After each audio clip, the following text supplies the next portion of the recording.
আলাইকুম রহমতুল্লাহ। আমি এখন আছি মাথাভাঙ্গা সেতুর নতুন সেতুতে।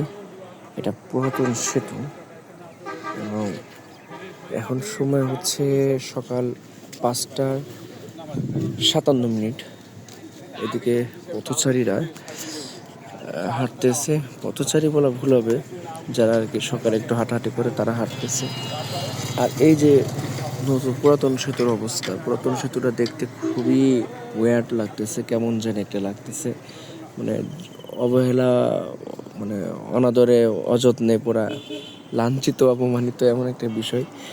এই যে এইখানে অনেক আগে ভেঙে গেছিল, এরপরে এখানে ভাঙছিল, প্রথম ভাঙছিল এটা, তারপরে এটা ভাঙছিল এখানে।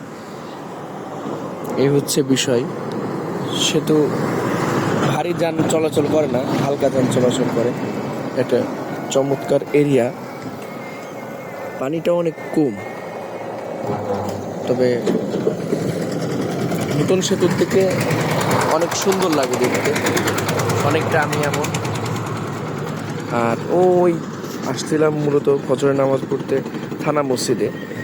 যারা ফজরের নামাজ একটু সুন্দর মসজিদে পড়তে চান, চাইলে থানা মসজিদে আসতে পারেন। মানে হৃদয় টাচ করবে, এত সুন্দর বয়ান। আমার কাছে এই জায়গাটা চমৎকার লাগে। এই যে গাছটা, আমার কয়েকটা ছবিও আছে এখানে, ভালো লাগবে আশা করি। আসসালামু আলাইকুম।